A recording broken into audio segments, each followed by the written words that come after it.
Warning, इस video में graphic content है जिसमें वायलेंस और मर्डर की बातें शामिल हैं जो कुछ व्यूअर्स को परेशान कर सकती हैं। अपने विवेक से काम लें। लाइक, सब्सक्राइब करना मत भूलना और बेल आइकॉन दबाइए ना ताकि हमारी लेटेस्ट ट्रू क्राइम स्टोरीज से अपडेटेड रहो। मुझे नहीं लगता कि लोग जैक द रिपर का वो दहला देने वाला अट्रैक्शन समझते हैं। 100 साल से ज्यादा हो गए, 137 साल टू बी प्रिसाइज, जब एक शैडोवी फिगर लंदन के ईस्ट एंड की गैसलिट धुंध से भरी गलियों में मंडराता था। फिर भी ये मिस्ट्री आज भी उतनी ही पावरफुल, उतनी ही तहला देने वाली और दिलचस्प है जैसी हमेशा से थी। कौन था वो? ये फैंटम जिसने 1888 के ऑटम में व्हाइट चैपल डिस्ट्रिक्ट में दहशत फैला दी थी और अपने पीछे बेरहमी से मारी गई औरतों की लाशें छोड़ गया था।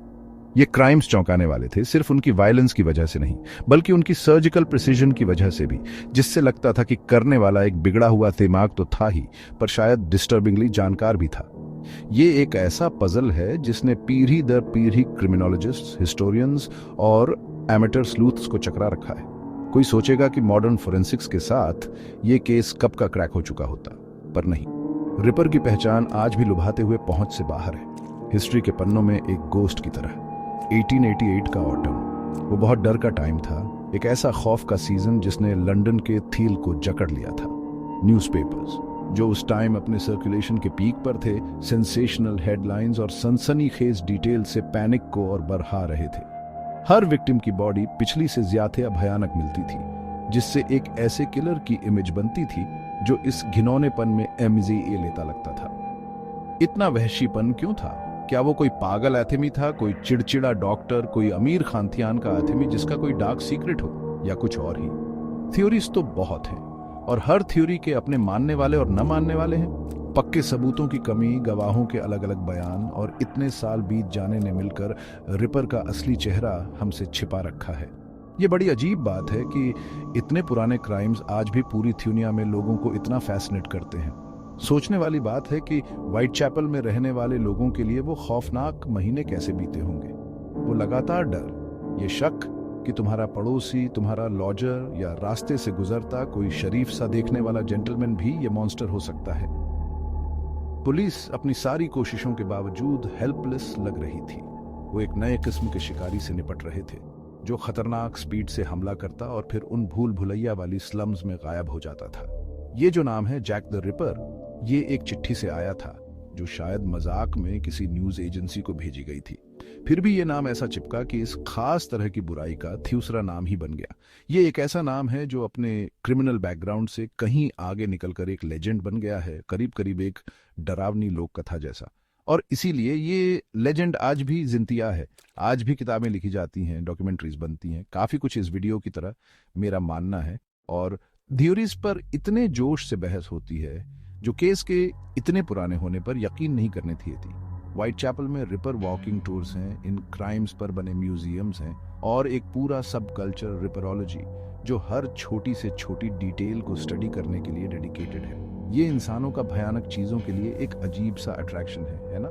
ये जो हमारी कभी ना खत्म होने वाली चाहत है, ना समझ आने वाली चीजों को समझने की, उस अंधेरे को एक नाम और एक चेहरा देने की। पर शायद रिपर की गुमनामी ही वो वजह है कि ये लेजेंड अब तक बना हुआ है। अनजान चीज हमेशा जानी पहचानी चीज से ज्यादा या डरावनी और अपनी तरफ खींचने वाली होती है। ये मिस्ट्री खुद ही एक यादगार बन गया है। रिपर को समझने के लिए पहले यह समझना होगा कि वो किस दुनिया में रहता था। व्हाइट चैपल 1888 में ये बिल्कुल वैसा पिक्चरेस्क लंदन नहीं था जैसा तुम पोस्टकार्ड्स पर देखते हो, पता है, उससे बहुत अलग। ये विक्टोरियन मेट्रोपोलिस की काली सच्चाई थी। एक फैला हुआ खचाखच भरा डिस्ट्रिक्ट जो गरीबी, लाचारी और बीमारी से भरा हुआ था। इमेजिन करो पतली, बिना रोशनी वाली गलियां, बल्कि अंधेरे घुमावदार रास्ते जो अक्सर गंदगी और कूड़े से भरी रहती थी। हवा खुद कोयले के धुएं, ब्रूअरीज, टैनरीज की बदबू और गंदगी में रहने वाले इतने सारे इंसानों की भीड़ की वजह से बहुत भारी होती होगी। ये एक ऐसी जगह थी जहां जिंदगी सस्ती थी और जिंथिया रहना वहां के ज्यादातर रहने वालों के लिए रोज की लड़ाई थी। सच में एक बहुत ही भयानक माहौल था उसके लिए जो आगे होने वाला था। वहां की पॉपुलेशन में मिले जुले लोग थे, आयरिश इमिग्रेंट्स, ईस्टर्न यूरोप से आए जूइश रेफ्यूजीज जो पोग्रोम्स से भाग रहे थे, और इंग्लिश वर्किंग पुअर लोग, वो टूटे फूटे टेनमेंट्स में ठूस ठूस कर भरे हुए थे। अक्सर एक ही कमरे में कई फैमिलीज रहती थी। इन्हें रुकरीज कहा जाता था, सचमुच इंसानी दुख और तकलीफों का अड्डा। कॉमन लॉजिंग हाउसेज में कुछ पेंस में रात के लिए बिस्तर मिल जाता था, लेकिन वो भी बहुतों के लिए मुमकिन नहीं था। कुछ बदनसीब औरतों के लिए प्रोस्टिट्यूशन ही एकमात्र तरीका था पेट भरने या रात बिताने के लिए छत का जुगाड़ करने का। ये एक बहुत ही मुश्किल और अनिश्चित जिंदगी थी, समाज के बिल्कुल हाशिए पर जी जाती थी, जिससे वो बहुत ज्यादा या वल्नरेबल हो जाती थी। ऐसी ही मुश्किलों और सोशल निग्लेक्ट वाले माहौल में वो किलर सामने आया, जिसे हम जैक द रिपर कहते हैं। सैनिटेशन बहुत खराब थी, खुले हुए सीवर्स आम बात थी और साफ पीने का पानी तो लग्जरी था। ट्यूबरक्यूलोसिस, कॉलेरा और स्मॉल पॉक्स जैसी बीमारियां बहुत फैली हुई थीं, जिससे बहुतों की जानें चली जाती थीं। पुलिस की मौजूदगी हालांकि ऑर्डर बनाए रखने की कोशिश करती थी, लेकिन अक्सर छोटे मोटे क्राइम, शराबखोरी और डोमेस्टिक वायलेंस के इतने ज्यादा मामलों के आगे बेबस हो जाती थी। ये एक ऐसा डिस्ट्रिक्ट था जहां कोई इंसान आसानी से गायब हो सकता था, चाहे अपनी मर्जी से या किसी गड़बड़ की वजह से, और शुरू में ज्यादा किसी को पता भी नहीं चलता था। स्लम्स की ये गुमनामी, भीड़ में घुल मिल जाने की ये बात, इसने रिपर की पक्का मथेद की होगी उसके खौफनाक कामों में। वो हमला कर सकता था और फिर बस व्हाइट चैपल की अंधेरी, भीड़ भाड़ वाली उलझी हुई गलियों और रास्तों में गायब हो जाता था। सोशल डेप्रिवेशन और अर्बन डिके का यही बैकड्रॉप रिपर की कहानी का एक बहुत इंपॉर्टेंट हिस्सा है। ये क्राइम्स अमीर मेफेयर या बेल्ग्रेविया में नहीं हुए, वो यहाँ हुए इंपीरियल लंदन की गरीबी के अंधेरे झील में। उस समय के कुछ सोशल कमेंटेटर्स तो इन मर्डर्स को समाज की बुराइयों का एक भयानक लक्षण मानते थे, शहर के सबसे गरीब लोगों के हालातों का एक क्रूर खुलासा। विक्टिम्स को यूं ही किसी भी तबके से नहीं चुना गया था, वो इसी खास मार्जिनलाइज्ड कम्युनिटी की औरतें थीं। उनकी वल्नरेबिलिटी एक भयानक तरीके से कहें तो उनके माहौल की ही थीम थी। इस कॉन्टेक्स्ट को ध्यान में रखना ही होगा अगर उन भयानक महीनों की पहेली को सुलझाना शुरू भी करना है तो। ये दहशत शुरू हुई, या यूं कहें कि 1888 की लेट समर में पहली बार इसे सही से पहचाना गया। जनरली एक्सेप्टेड 5 कैनोनिकल विक्टिम्स में से पहली थी मैरी एन निकोल्स, जिसे पॉली भी कहते थे।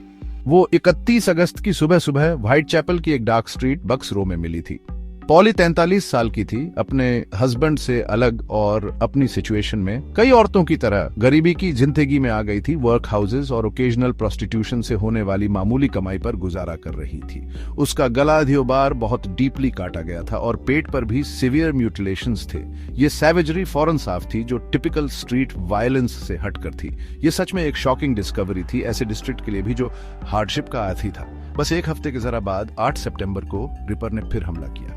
इस बार विक्टिम थी एनी चैपमैन, करीब 47 साल की।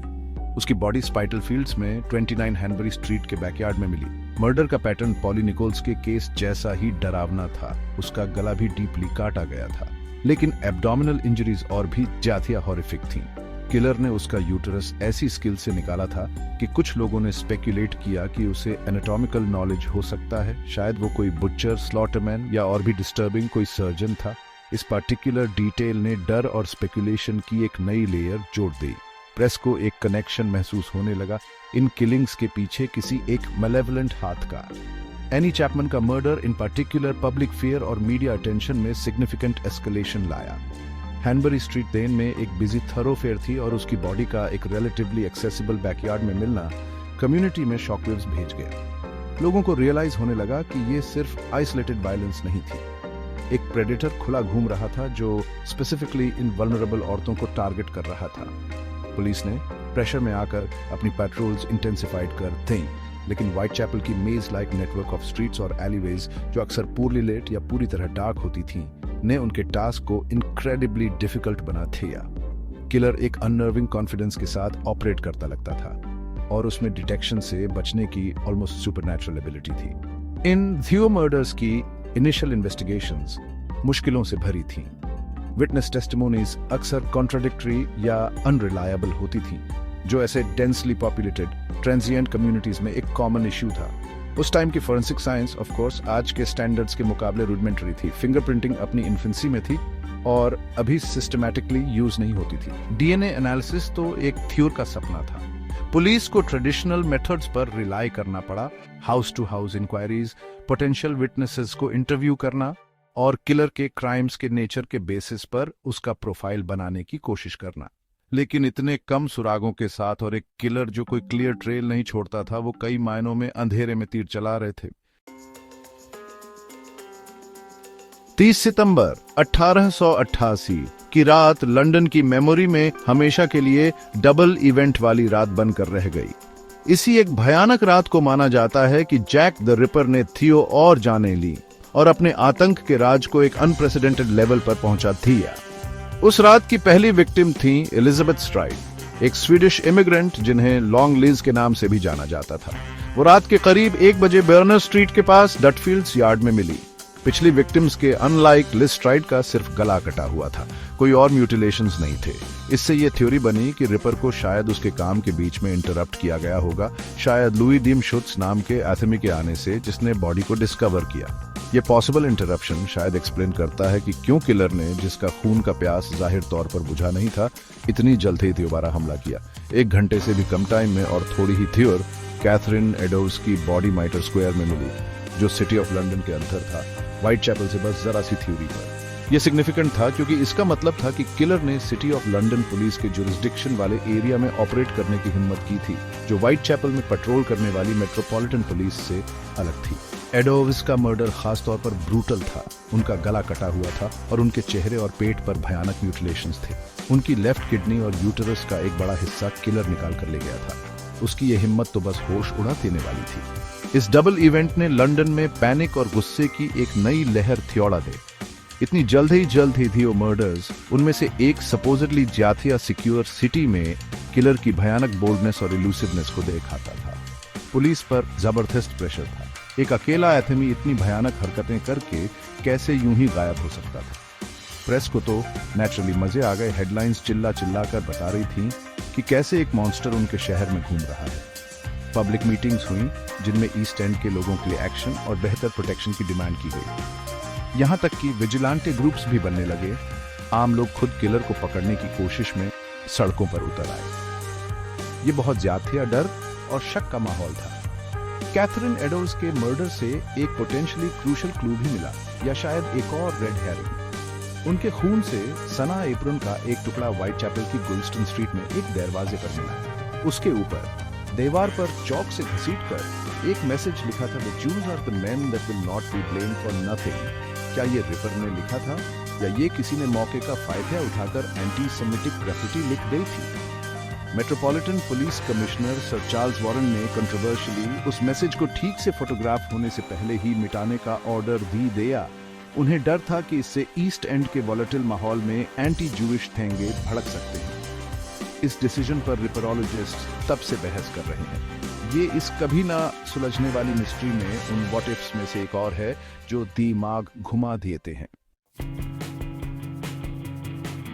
सेक्शन 5, खौफनाक चरम सीमा, मैरी जेन केली का कत्लेआम, आखिरी पक्की हत्या और अब तक की सबसे भयानक मैरी जेन केली की थी।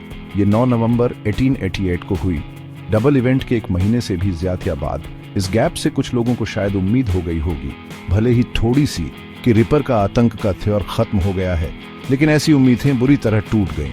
मैरी केली, जिसे मैरी जेनेट या जिंजर भी कहते थे, बाकी विक्टिम्स से छोटी थी। माना जाता है कि वो करीब 25 साल की थी। बाकियों से अलग, जिन्हें बाहर मारा गया था, मैरी केली का मर्डर उसके अपने छोटे से कमरे में हुआ था, 13 मिलर्स कोर्ट में, डॉसेट स्ट्रीट से लगी एक गंठी सी तंग गली में, जो उस टाइम लंदन की सबसे खतरनाक गलियों में से एक मानी जाती थी। उसके मकान मालिक के असिस्टेंट थॉमस बॉयर ने जो मंजर देखा जब उसने उस सुबह उसके कमरे की खिड़की से झांका, वो सोच से भी परे डरावना था। मैरी केली के शरीर को जिस बुरी तरह काटा गया था, वो इतना ज्यादा था कि उसे पहचानना लगभग नामुमकिन था। उसके शरीर को पूरी प्लानिंग के साथ काटा गया था। उसके अंग निकालकर कमरे में बिखेर दिए गए थे, कुछ तो बेड के पास वाली टेबल पर रखे थे। उसका चेहरा पहचान में ना आए इस तरह काट दिया गया था, और कातिल उसका थील भी निकाल कर ले गया था। जिस वैशीपन से ये किया गया और कातिल ने जितना टाइम कमरे में बिताया होगा, शायद कई घंटे, उसे उसकी हैवानियत के और भी ब्याज जाने का डरावना इशारा मिलता है। उसे घर के अंदर की प्राइवेसी मिली हुई थी और उसने इसका इस्तेमाल अपने सबसे बुरे सपने जैसे खूनी मंजर को रचने में किया। मैरी जेन केली का मर्डर व्हाइट चैपल मर्डर्स का सबसे खौफनाक क्लाइमेक्स था। इसकी भयानक क्रूरता ने उस शहर को भी थहला थिया जो रिपर के पहले के जुल्मों का कुछ हद तक आदी हो चुका था। अखबारों को भी इस खौफ को पूरी तरह बताने में मुश्किल हो रही थी। वो घुमा फिराकर इशारे कर रहे थे और गहरे सदमे का इजहार कर रहे थे। पुलिस के लिए ये एक और करारा झटका था। बरी हुई गश्त के बावजूद, लोगों की चौकसी के बावजूद कातिल ने फिर हमला कर दिया था। इस बार और भी ज्यादा वहशीपन के साथ, और एक बार फिर बिना कोई सुराग छोड़े गायब हो गया था। मिलर्स कोर्ट का वो छोटा तंग कमरा रिपर की सबसे बड़ी शैतानियत का सिंबल बन गया। उस मंजिर के बारे में सोचना भी मुश्किल है बिना एक गहरी बेचैनी महसूस किए। मैरी केली के मर्डर के बाद रिपर जितनी अचानक वो आया था, उतनी ही अचानक गायब हो गया लगता है। अगले कुछ सालों में व्हाइट चैपल में और भी मर्डर हुए, कुछ में ऊपर से समानताएं थी, लेकिन कोई भी 1888 की उस पतझड़ के मर्डर्स जैसे पक्के और खौफनाक सिग्नेचर वाला नहीं था। वो रुका क्यों? क्या वो मर गया, या किसी और जुर्म में जेल चला गया, या देश छोड़कर चला गया, या उसने बस अपने आतंक का हथियार खत्म करने का फैसला कर लिया? मर्डर्स का ये अचानक रुक जाना इस केस के सबसे ज्यादा हैरान करने वाले पहलुओं में से एक है। इसके पीछे रह गया एक खेमे में डूबा शहर, एक हताश पुलिस फोर्स और एक ऐसा राज जो टाइम के साथ और भी गहरा होता गया। जैक द रिपर का नाम अब हमेशा के लिए लोगों के जहन में गहराई से बैठ गया था। सेक्शन 6, स्कॉटलैंड यार्ड की मुश्किल। धुंध में एक साये का पीछा। जैक द रिपर के मर्डर्स की पुलिस इन्वेस्टिगेशन स्कॉटलैंड यार्ड और सिटी ऑफ लंदन पुलिस के लिए उस टाइम तक के सबसे बड़े और सबसे पेचीदा कामों में से एक थी। सैकड़ों ऑफिसर्स शामिल थे, पता है आपको। उन्होंने घर घर जाकर खूब सर्चेस की, हजारों लोगों से पूछताछ की। कुछ रिपोर्ट्स कहती हैं कि 2000 से ज्यादा लोगों से फॉर्मली सवाल जवाब हुए थे। उन्होंने अनगिनत लीड्स पर काम किया, जिनमें से कई तो फॉल्स अलार्म्स निकले या किसी ने जानबूझकर झूठे इल्जाम लगाए थे। इतनी सारी इंफॉर्मेशन और गलत इंफॉर्मेशन यकीनन ओवरवेलमिंग रही होगी। ये एक बहुत मेहनत वाला काम था और अक्सर इसमें कोई शाबाशी भी नहीं मिलती थी, जो एक ऐसे डिस्ट्रिक्ट में किया जा रहा था जहां इफेक्टिवली पुलिसिंग करना बहुत ही मुश्किल था। ये बात सब जानते थे। विक्टोरियन डिटेक्टिव्स के पास जो तरीके थे वो हमारे आज के स्टैंडर्ड्स के हिसाब से काफी लिमिटेड थे। जैसा कि बताया, फिंगरप्रिंटिंग तब तक पहचान के लिए एक रिलायबल टूल नहीं था और डीएनए टेक्नोलॉजी के बारे में तो कोई सोच भी नहीं सकता था। फोटोग्राफी का इस्तेमाल क्राइम सीन्स और विक्टिम्स को डॉक्यूमेंट करने के लिए होता था, लेकिन जांच में उसका यूज बहुत बेसिक था। डिटेक्टिव्स ज्यादातर विटनेस टेस्टिमोनी पर डिपेंड करते थे, जो अनरिलायबल हो सकती थी, खासकर व्हाइट चैपल में रात के समय कम रोशनी की वजह से। उन्होंने इन्फॉर्मेंट्स का भी इस्तेमाल किया। ऐसे इलाकों में पुलिसिंग के लिए ये कॉमन प्रैक्टिस थी, लेकिन रिपर इतनी चुपके से काम करता था कि इन तरीकों से अथॉरिटीज तक कोई काम की खबर शायद ही पहुंच पाती थी। ये एक फ्रस्ट्रेटिंग और अक्सर चौंका देने वाली तलाश थी, एक ऐसे किलर की जिसने इतने कम पक्के सबूत छोड़े थे। कई इंपॉर्टेंट लोगों ने इस इन्वेस्टिगेशन को लीड किया, जिनमें स्कॉटलैंड यार्ड के इंस्पेक्टर फ्रेडरिक एबरलाइन भी शामिल थे। ये एक्सपीरियंस्ड लोग थे, लेकिन उनका सामना एक ऐसे क्रिमिनल फिनोमिनन से हुआ था जैसा उन्होंने पहले कभी नहीं देखा था। अपराधों का कोई मकसद न होना, साथ में उनकी बढ़ती हुई ब्रूटैलिटी और किलर का हर बार पकड़ में आने से बच निकलना, इन सब ने उन्हें हैरान कर दिया था। उन्होंने कई थ्योरीज पर गौर किया। क्या वो किसी असाइलम से भागा हुआ कोई लूनेटिक था, कोई फॉरेन सेलर जो लंदन के पोर्ट से गुजर रहा हो, कोई लोकल एथमी जिसे इन औरतों से कोई खुन्नस हो, या कोई ऐसा जिसके पास सर्जिकल स्किल्स हों? जिस तरह से उसने म्यूटिलेशंस की थीं, उसे देखते हुए हर पॉसिबिलिटी पर विचार किया गया, लेकिन सॉलिड एविडेंस हाथ ही नहीं आ रहे थे। गवर्नमेंट, प्रेस और पब्लिक का प्रेशर बहुत ज्यादा था। एक इनोवेटिव जो बाद में कंट्रोवर्शियल भी हुई टेक्निक ये थी कि विक्टिम्स के बिलोंगिंग्स को पब्लिक में डिस्प्ले किया जाए, इस उम्मीद में कि शायद कोई उन्हें पहचान ले और कोई लीड मिल जाए। उन्होंने क्राइम सीन से किलर को ट्रैक करने के लिए ब्लड हाउंड्स, शिकारी कुत्तों का इस्तेमाल करने के बारे में भी सोचा, लेकिन इस आइडिया को कभी ठीक से इंप्लीमेंट नहीं किया जा सका। पुलिस अंडरकवर भी गई। ऑफिसर्स ने खुद को पोटेंशियल विक्टिम्स या वेग्रेंट्स के भेस में भी ढाला ताकि रिपर को बाहर निकाला जा सके, लेकिन वो बहुत कनिंग था या शायद बहुत लकी। इतनी बड़ी मैनहंट के बावजूद, पूरे शहर में अलर्ट होने के बावजूद, जैक द रिपर की पहचान कभी ऑफिशियली नहीं हो पाई, उसे कभी जस्टिस नहीं मिला। इसी फेलियर ने सबसे ज्यादा उसके लेजेंडरी स्टेटस को और पक्का कर दिया। ये एक सीधी सीधी रिमाइंडर है लिमिटेशंस की, कि एक बहुत डिटर्मिन्ड इन्वेस्टिगेशन की भी क्या सीमाएं होती हैं जब सामना ऐसे किसी फैंटम से हो। Section 7, from hell the Ripper letters, media hysteria और public panic. Jack the Ripper case सिर्फ एक पुलिस इन्वेस्टिगेशन नहीं था, ये एक मीडिया सेंसेशन था, अपनी तरह का पहला। और इस हंगामे को हवा देने वाला एक जरूरी हिस्सा था वो ढेरों चिट्ठियां जो कथित तौर पर खुद किलर ने भेजी थीं पुलिस, न्यूज एजेंसीज और जाने माने लोगों को। इनमें से सबसे मशहूर है डियर बॉस लेटर, जो सेंट्रल न्यूज एजेंसी को मिला था सितंबर 27, 1888 को, ठीक डबल इवेंट से पहले। इसी लेटर में भेजने वाले ने पहली बार साइन ऑन ऑफ किया था डरावने नाम जैक द रिपर से। ये लेटर सच में किलर का था या किसी जर्नलिस्ट की भयानक शरारत, इस पर आज भी बहस होती है, लेकिन नाम चिपक गया और फौरन लोगों के थीलों थेमाग पर छा गया। इसने एक नाम दी दिया उस बेनाम खौफ को। एक और बदनाम चिट्ठी थी फ्रॉम हेल लेटर, जो जॉर्ज लस्क को मिली थी, जो व्हाइट चैपल विजिलेंस कमेटी के हेड थे, अक्टूबर 1888 के बीच में। इस लेटर के साथ एक छोटा सा बॉक्स भी था जिसमें इंसान की आधी किडनी रखी थी, स्प्रिट्स में रखी हुई। लिखने वाले ने दावा किया कि ये विक्टिम्स में से एक कैथरीन एडोव्स की है, जिसकी किडनी सच में निकाली गई थी और दूसरा आधा हिस्सा उसने फ्राई करके खा लिया था। किडनी की मेडिकल जांच से कुछ पक्का पता नहीं चला, लेकिन उस भयानक पैकेज और उसके साथ आए मैसेज ने खौफ को और बढ़ा दिया और इस यकीन को भी कि कोई सच में सिरफिरा शख्स खुलेआम घूम रहा है।